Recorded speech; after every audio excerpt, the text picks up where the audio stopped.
Well, welcome to Seward, Alaska.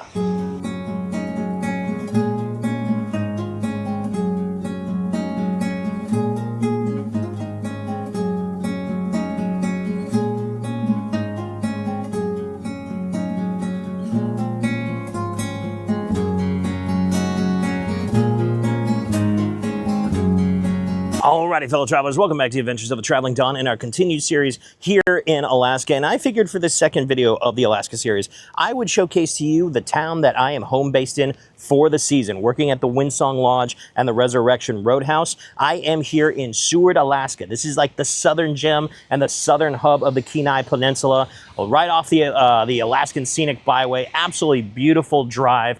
And you are here in kind of the major port of this part of Alaska. It is a small town of about 2,500 year-round residents, but it gets thousands of people during the summertime visiting the glaciers, visiting Kenai Fjords National Park, all the things that you can do around here, and of course all the fishing and every expedition that you could think of is absolutely fantastic here. But we're starting here on the north side of town, which is where most of you will start, whether you're driving in from the north on a bus or by motorcade, or you're coming off of the train, which I've heard is a really, really beautiful train ride, or if you're coming off of the cruise just across in the harbor as well. So you'll kind of all congregate in this north side when you're coming into town, and then continue on from there. So we're going to start from the north side and head down towards the harbor and the bay. And I'll showcase all the great little spots to check out here in Seward. But first, let's get some lunch.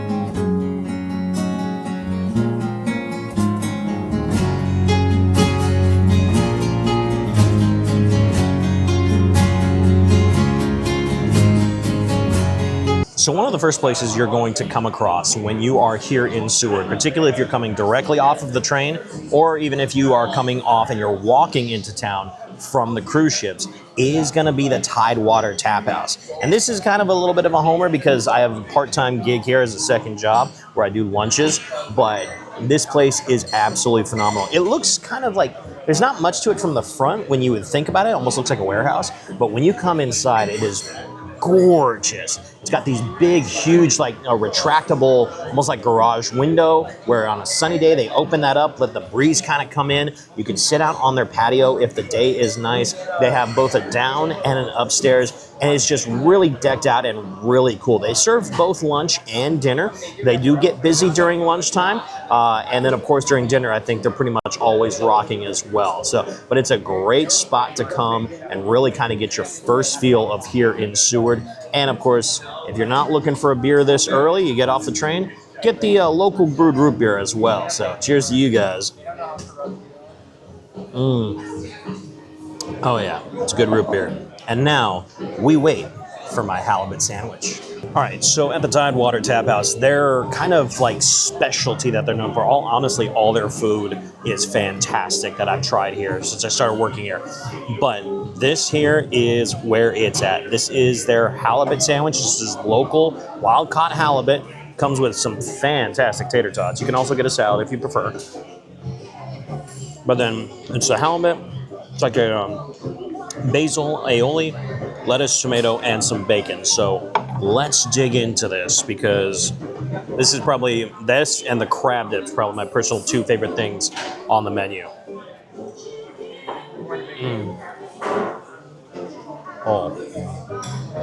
Oh man, just flaky halibut, absolutely fantastic, great seasoning on it. You know, you got your tomato acidity, you got the lettuce crunch, and of course you got that bacon, that salt on the bacon right there. Yeah. It's been great working here. You see all kinds of people that come literally off of the train and come right in here sometimes. Or people near the end of the midday, around 3-4 o'clock, they're heading back to the ferry terminal, and they'll stop in for a beer or something like that. But it's a really, really cool spot. You come here to Seward, definitely get lunch or dinner here at the Tidewater Tap House.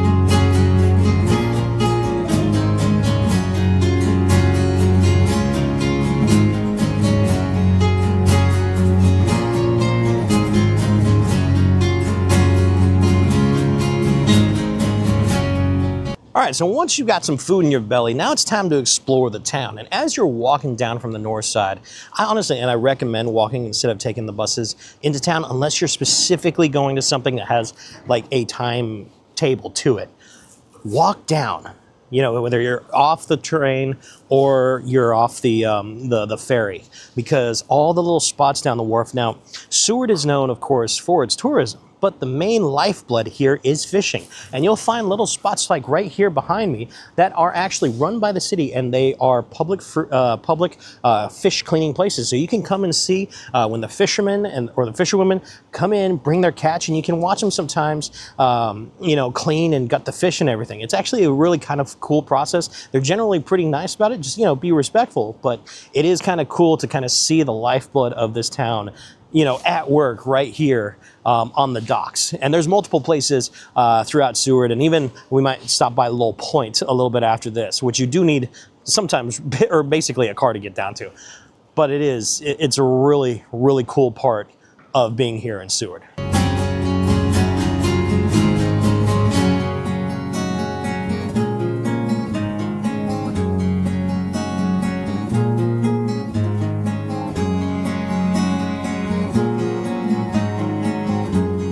So your next stop as you're heading downtown from the north side is going to be basically where all the Harbor Master office is, the Kenai Fjords National Park Visitor Center, and of course all of the marine tour boats as well. So you definitely want to check this place out, particularly if you're here for more than one day and you want to do one of the boat tours that goes out to see all the beautiful wildlife out there, or to see the glaciers. There's a multitude of them. There's a lot of different companies. You have like Aurora Charters, you have Major Marine, and then of course you have the Kenai Fjord Tours as well. And they usually always have a gift shop where you can kind of buy stuff once you get off of the tours or beforehand. But definitely want to come and check this place out when you're looking for a boat tour here in Seward, Alaska.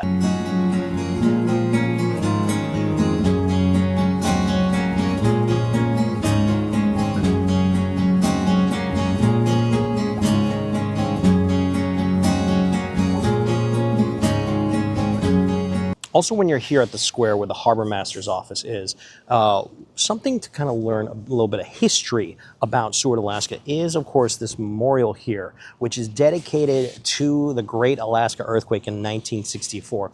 I forget the actual the graph of it, but it was like somewhere between an 8 to 9 on the Richter scale. It was a huge earthquake, and it caused tsunamis all around kind of like coastal Alaska. And I think even here in Seward, a good portion of the town got wiped out, first by the earthquake and then the tsunami that came after. So it's interesting because this town that you see here, a majority of it is rebuilt after the '64 earthquake.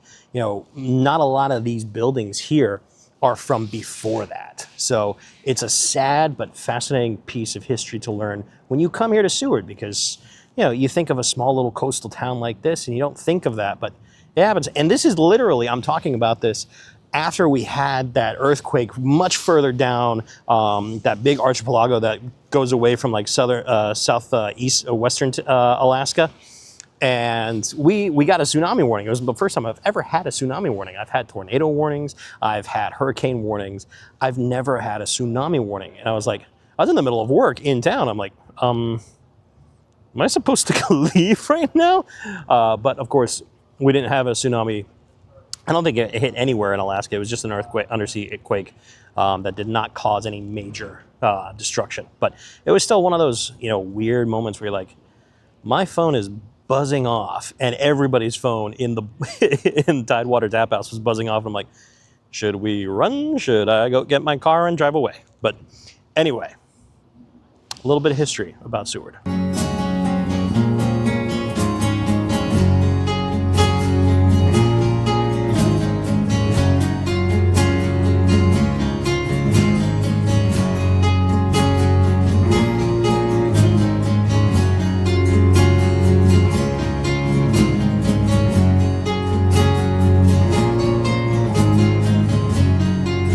So one little gem that you don't want to miss, partly for the view and partly for the history again, is the Seward Mariners Memorial. And this is number one behind me, What an epic view. Just absolutely gorgeous. And then, of course, you know, we have the memorial to the mariners here in Seward. You know, whether it's fishing or it's surveying, you definitely want to pay homage to that because a lot of it makes what this town really is. And these people, you know, risk their lives going out to sea. So it's something to appreciate. And again, like I said, you also get to appreciate probably one of the better views of the bay.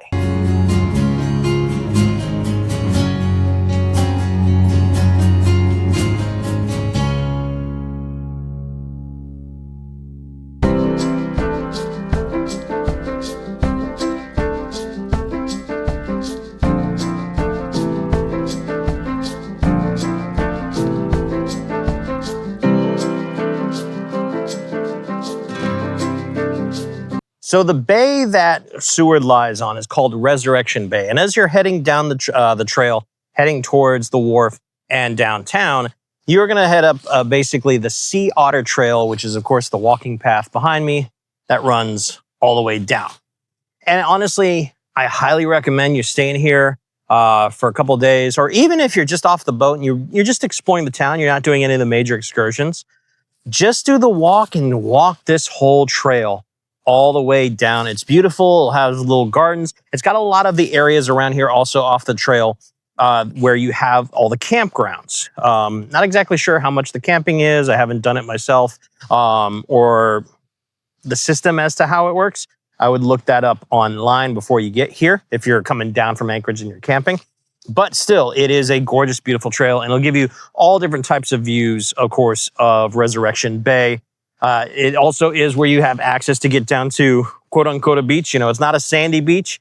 Just like Maine, Alaska doesn't really have too many like pure nice sandy beaches, but nice rocky. And this is kind of where I like it, is those rocky shores. And you just listen here to the water. Occasionally you'll see, you know, it's called Sea Otter Trail. So occasionally you might see a sea otter just kind of floating by. I've seen 2 in the entire 6 weeks I've been up here so far. And I'm usually down here at least 3 times a week just to try and walk the path and stuff like that, and just kind of escape. So occasionally you'll see that, a lot of birds, some bald eagles. I know occasionally some of the whales or pods might come into the bay, but it's very rare. They usually stay much further out. But always keep your eyes open for that wildlife.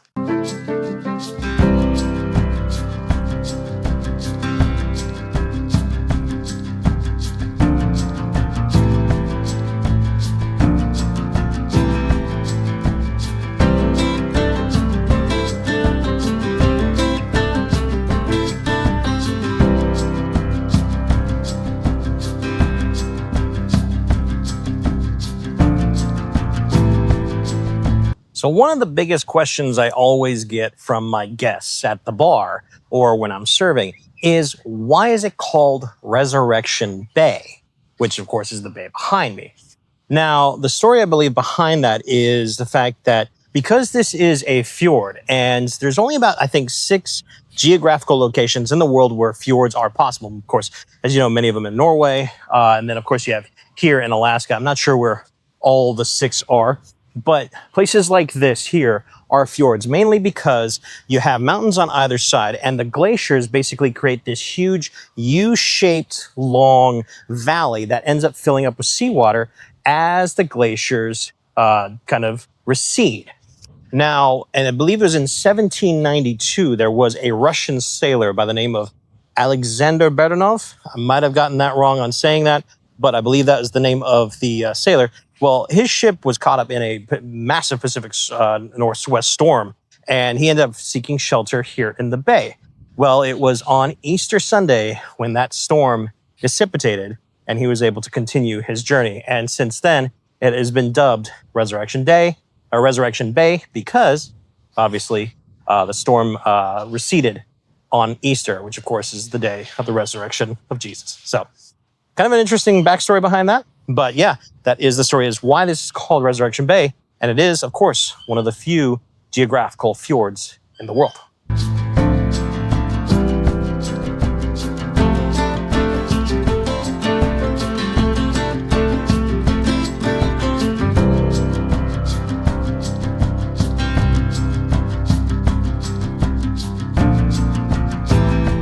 All right, so we've reached the southern end of the Sea Otter Trail, and this basically dumps you out right here at basically the southern point of the town of Seward. And this is key for two areas. This is first where they first landed in Seward, and you have the Founders Memorial here, which of course gives you beautiful views of the bay behind you.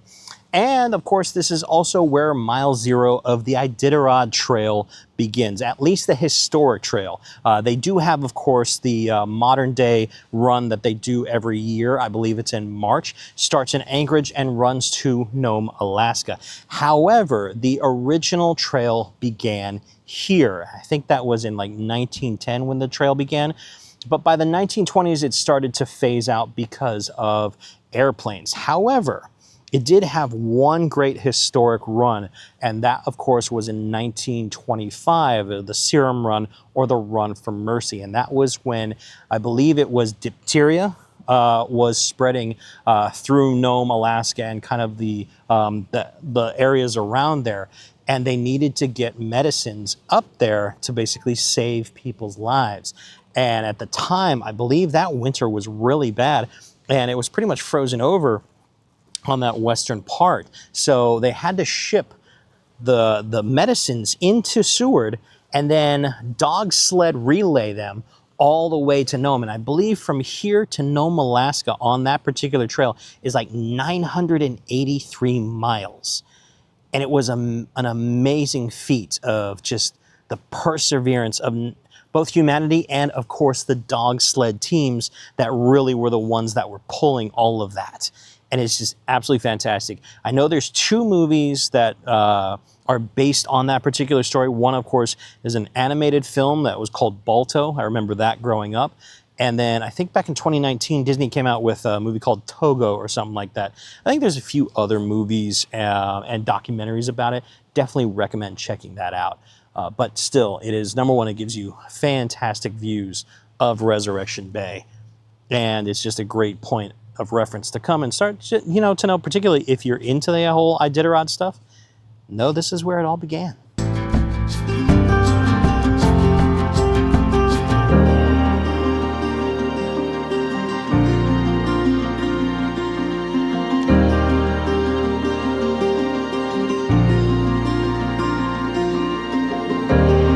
So all of this history I've been giving you, guys, by the way, if you want to learn more about it, come here behind me to this building. This is the Community Seward Library and Museum. The second floor up top is where they have the library. Fantastic library, by the way. But downstairs on the first floor is where they have the museum, and that is where you can learn all the history of Seward and this area of southern Alaska since, basically the founding of people from the U.S. coming in, and of course, when it was first discovered, at least Resurrection Bay, by the Russians. But anyway, it's a great place to learn a lot of history. Now, let's go get some coffee.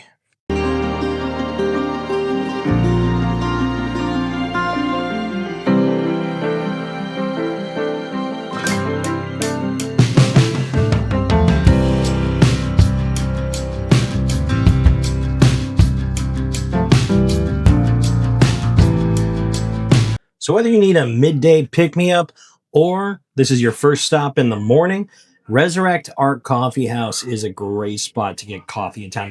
Honestly, Alaska does coffee very well. You can find coffee everywhere in Alaska, particularly, given during the summertime. We've got 20 plus hours of daylight and your body's just, constantly awake, wired because of the sun. Well, coffee just kind of keeps you going through those few months that you're awake, and then you hibernate in the wintertime if you stay here and pull you around.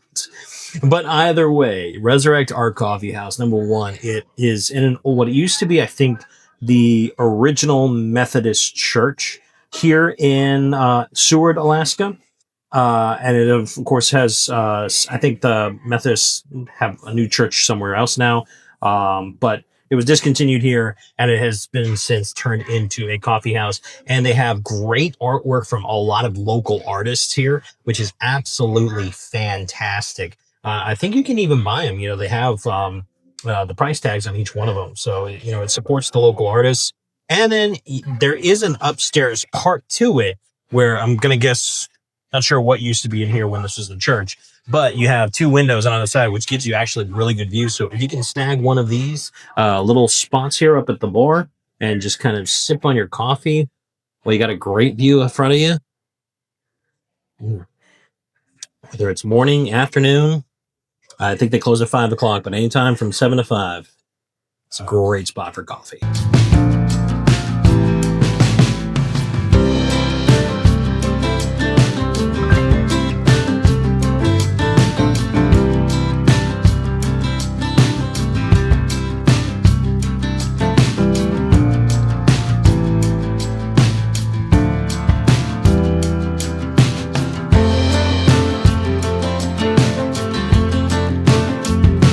So the heart of Seward is actually 4th Avenue, and 4th Avenue is kind of like its historic shopping district. So you're going to have, of course, all of your shops. You're going to have your lounges, a couple of lodgings, hotels. But the one place you want to stop at, particularly if you've just had a midday coffee, is Sweet Darlings, where you can, of course, get some ice cream and maybe some chocolate as well. Now, this here, I believe, is the whiskey truffle. Now, it does have you have to be 21 to actually order this particular one, because I do believe it does have, I think this one's got Jack Daniels in it. So let's try this dark chocolate truffle here. Oh, you can actually taste the whiskey in there. I don't think it's not enough to get drunk, but they put enough in there where they do have to charge you for this particular one. That is really good chocolate. And then I've got the mama bear size. So yeah, baby bear, mama bear, papa bear. I got the medium, or the mama bear size of their original cookie ice cream. It's actually gelato. So they do gelato in Alaska.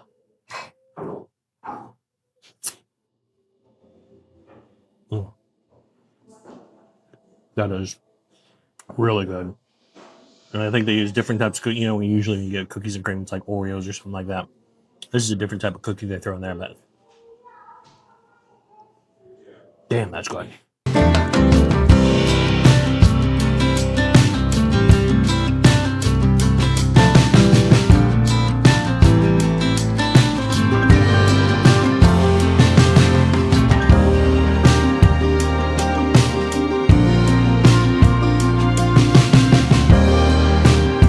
So one of the major attractions here in Seward, Alaska is the Alaskan Sea Life Center. And this kind of goes into a lot of the aquatic natural marine wildlife that lives around both here in Resurrection Bay and in many other parts of southern and probably all of Alaska. You have, of course, right behind me, there is this beautiful seal. I think his name's Tuck. He's a harbor seal that actually was born with some neurological defects. So, they have to care for him here. Otherwise, he probably wouldn't make it very far out in the wild.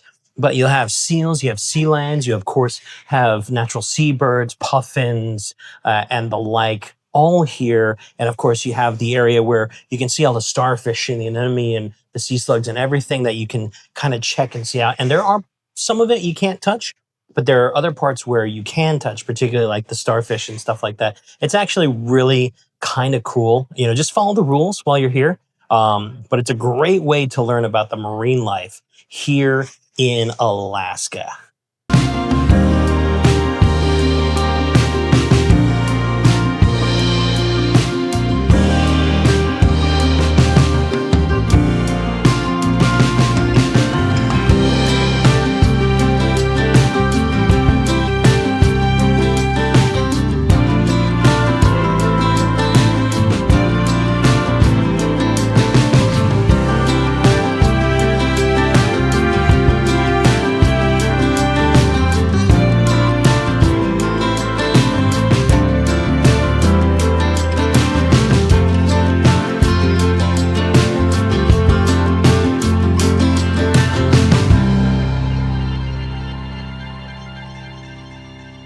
So one thing to note when you're here in Seward, by the way, is that this whole area within the fjord is basically considered a rainforest. So you're going to constantly get rain, not usually a whole lot, kind of depends, but generally you don't get mass precipitation most of the time. However, rain will come in and out. As you saw earlier in the day, it was cloudy. It was a little misty. It was raining when I was in the Tidewater Tap House. A couple times when I've been inside, it has rained for just a little bit. And then all of a sudden it gets sunny like this. And in the summertime, with the sun beating down on you, particularly this far north, you know, it'll all of a sudden jump up to about 70 degrees. Well, and it's a little muggy here. So all of a sudden I got to take the jacket off because I'm getting hot while I'm walking to the next spot, which is not on the usual tourist docket.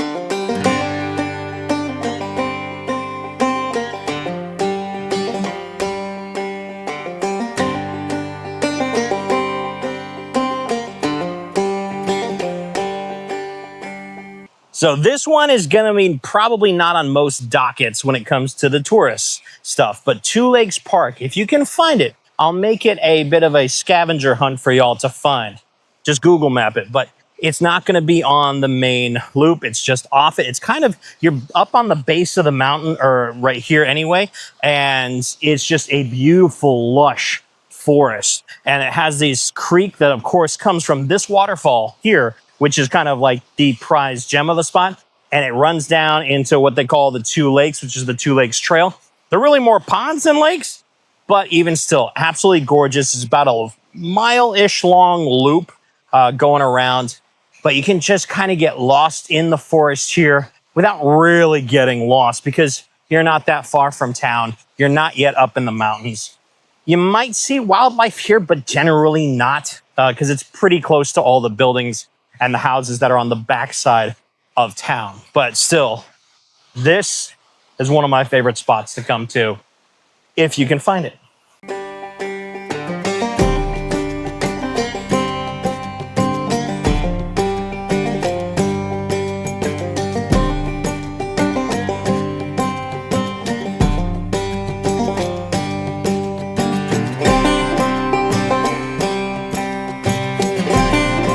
All right, so since lunch, we've only had pretty much coffee and ice cream, and we've done a lot of walking and a lot of sightseeing. And I want to tell you right now, this place right here behind me called Firebrand BBQ. This is just off of 3rd Avenue, kind of the main drag that runs all the way up to the scenic byway. And this guy is from Amarillo, and it's kind of ironic that I'm doing this here in Seward, and my first video on the Journey to Alaska series before the Alaska series was a stop in Amarillo. And the gentleman's been up here for I don't know how many years now, but he's cooking kind of like that Texas style barbecue. And as you can see, he gives you kind of Texas / Alaskan style, you know, sizes. And I think this was like, with like tip and everything, it was like 28 bucks or something like that. So not too bad, particularly, you know, in places like Seward, it's going to be, you know, almost anywhere you go for food is going to be a little overpriced. But even still, this is actually a really good deal compared to the other restaurants. And this is kind of his own smoked brisket. I'm from Texas, he's from Texas, so. Oh man. Damn, that's good. I'll put some of that chopped brisket on top of that bread right there. He's even got his own little sauce. There's his own sauce. I'll try that.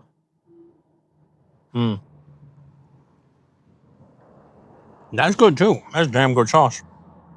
We'll try out these beans here. We'll get the whole package for you guys. Whole package. Oh yeah. That's fantastic. And then, of course, we gotta finish off with a little potato salad. Let's try this real quick. Well done. All around, chopped brisket, beans, potato salad, even the sauce for the barbecue. This is absolutely fantastic. If you want a slice of Texas while you're here in Alaska, Firebrand BBQ, right off of 3rd Avenue on the main drag coming into town, this is where you gotta come. This is delicious.